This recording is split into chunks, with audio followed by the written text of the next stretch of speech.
Today on Boring Gear Reviews, we have the Gnarled from Dirty Haggard Audio.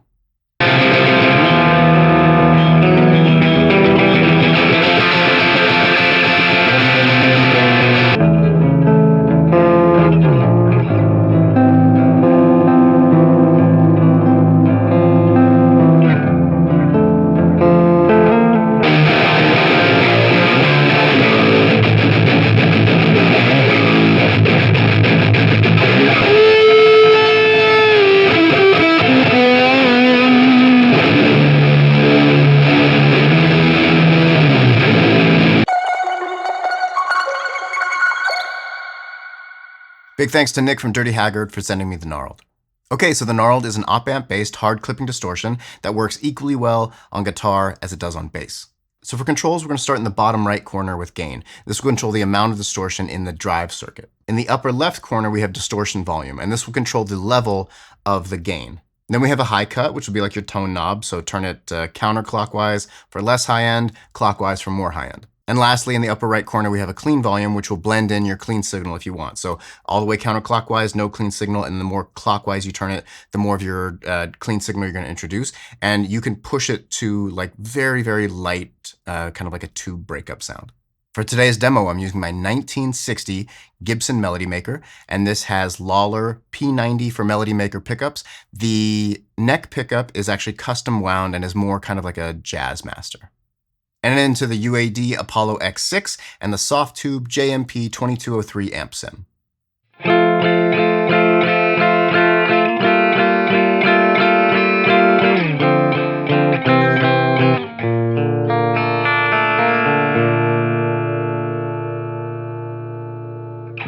All right, in this first clip, we're going to max the distortion volume and we're going to max the gain. We're also going to have the high cut at noon and we're going to have the clean volume completely off. So it's just going to be the distorted signal. So here we're getting a super raunchy, very kind of searing saturation that because, well, I'm guessing because this was maybe initially designed for bass, it really stays intact in the low end. You know, oftentimes with high gain distortion pedals, the low end can really kind of blow out, which may or may not be what you want. But here it sounds huge, but it stays, like I said, very contained. It stays focused and tight enough while still sounding very raw and aggressive. The distortion in this pedal and the P90s in my Melody Maker were like this perfect marriage where it does sound very raw, really raunchy, super trashy and kind of hyper aggressive, but it stays beautifully clear. In the second half of the clip, I'm going to switch to the neck pickup and have the volume rolled back for a clean tone. And you're going to hear how like truly beautifully the Gnarled cleans up. When that happens, I'm also going to engage the GFX 91W from Codex Audio for a little bit of delay. So like I said, crazy, super searing saturation to very round, glassy, almost tube-like light breakup in the end. Anyway, enjoy.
And for our next clip, we're going to check out the cleaner side of the Gnarled. So here we're going to max the clean volume. We're going to have the distortion volume almost off. It'll maybe be at like 1/8 of a turn up, just to introduce a tiny bit of grit under the pushed clean signal. We're going to have both the high cut and the gain at 9 o'clock. I've mentioned on this channel quite a bit that when I look at a clean tone, what I'm personally looking for is not completely clean. I want a little bit of dirt, a little bit of rough edges, and this does that with ease. It is such a good, clean, semi broken up clean tone. It's just glassy and very rich and complex. It's just the slightly boosted clean signal with a tiny bit of dirt from the distortion channel. You can turn that off and still get a great sound. I just like the extra texture underneath. The pedal is super responsive. So as I'm picking lighter, it's kind of rounder. And then as I dig in harder, it gets a little sharper and a little thrashier. Just, this is like an all day sound for me.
And for our last clip, we are going to max the distortion volume. We're going to max the high cut.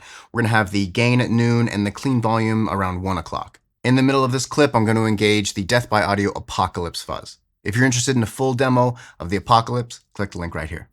So in the first clip, when we maxed the gain, it went into like a little bit of fuzzy territory, still very much a distortion, but it did start to get a little more gritty as you would expect from a fuzz. Here, with the gain at noon, it is just like a kind of perfect, quintessential mid to high gain tone. Because we're having the clean volume rolled up a little bit too, you just hear a little more clarity. It's weird. Sometimes with pedals that have a clean blend, they sound separate. Like you hear the distortion and then you hear the clean blend on top of it, or the other way around. Usually the clean blend kind of sits on top. I don't know how any of this stuff works, but this manages to stay very blended. It feels super cohesive and natural. When we kick on the Apocalypse, it gets devastating. Now I'll note that I have the Apocalypse set in kind of one of its most brutal settings. So we're gonna have these switch all the way to I forgot what it is, like 10,000 times, whatever it's called, like the super high gain with the gain all the way up. So it's very high gain anyway. But what you'll notice is, maybe because the clean blend is going on and maybe just the characteristics of the Gnarled in general, the tone, it gets hairier, it gets more intense, but it doesn't lose the essence of what it is. Sometimes when you're stacking dirt pedals, especially with high gain, like they can change very drastically, the Gnarled manages to stay clear and defined, and the Apocalypse is just adding destruction behind it. It's really, really rad. And a little bit towards the end of the clip, I'm going to engage the 91W again just for a little bit of chaos. But what we get here is a tone that is like truly kind of pushing the limits of the amps and the speakers, but still staying perfectly clear. And it's weird too, like at the end of the clip, I'm going to have low notes ringing out. I think I have the guitar in like dropped A or something like that. I'm going to have the low note ringing out, and then I'm going to hit higher strings above it, which, when you have a really low tuned guitar and you're letting that ring out when you're hitting high strings, it just kind of washes out usually. And this, you get some of that, of course, but this still manages to stay focused and tight enough that you hear everything going on. So I can play, the low bass notes and the upper notes. It's super rad. Enjoy.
And that'll do it for the Dirty Haggard audio Gnarled.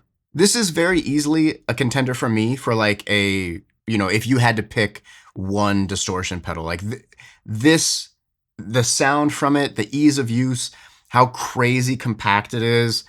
This is like one of those pedals that I could, without thinking, reach for and know I'll be able to do pretty much anything I want. You don't see a lot of distortions with a clean blend.